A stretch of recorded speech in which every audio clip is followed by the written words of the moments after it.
Halo Sobat Musik Terbaikku, kita kembali lagi di Radio Man Channel, masih dalam rangkaian 10 album terbaik Iwan Fals versi Denny Sakrie.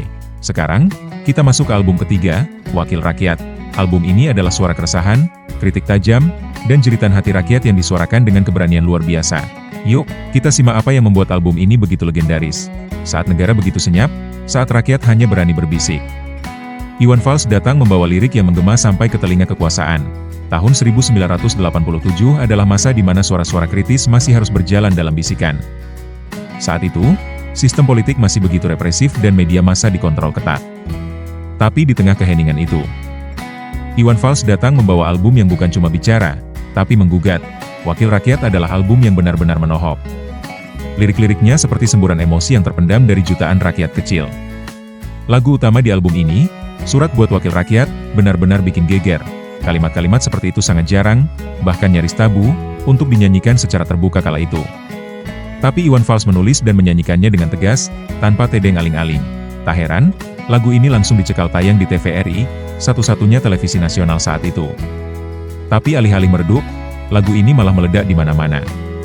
Radio-radio swasta memutarnya, kasetnya beredar cepat, dan masyarakat menyebarkannya dari mulut ke mulut. Terlebih, saat itu suasana makin panas menjelang pemilu. Lagu ini jadi semacam suara alternatif yang mewakili keresahan banyak orang. Keberanian Iwan Fals tidak sendirian. Label rekamannya, Musika Studios, juga pantas diacungi jempol karena berani merilis album ini. Di masa di mana semua serba disaring, ini bukan keputusan yang ringan. Tapi seperti biasa, Iwan tidak melulu menggugat. Di balik kerasnya kritik sosial, ia tetap menyelipkan balada romantis yang unik, seperti Mata Indah Bola Pingpong, ciptaan musiknya oleh Bagus A. Arianto.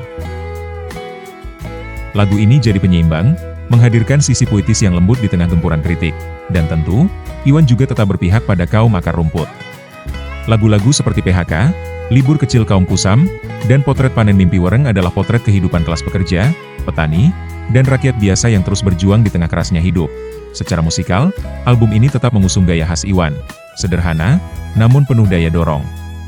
Tidak butuh dentuman drum atau distorsi gitar keras, cukup lirik yang tajam dan jujur, itu sudah seperti bom waktu yang meledak di hati pendengar. Denny Sakrie menegaskan bahwa sejak album ini, Iwan Fals makin teguh sebagai penyanyi gugat Indonesia sejati. Ia bukan sekadar artis panggung, tapi penyambung lidah rakyat, dengan cara yang jujur dan berseni tinggi. Gimana Sobat Musik di Radio Man Channel? Album Wakil Rakyat benar-benar jadi tonggak perlawanan yang penuh daya ledak. Iwan Fals membuktikan bahwa musik bisa jadi alat perjuangan yang dahsyat. Tapi masih ada cerita menarik berikutnya. Karena di episode selanjutnya kita akan mengupas album keempat, 1910, sebuah album unik yang penuh simbol dan kejutan. Jangan sampai kamu ketinggalannya.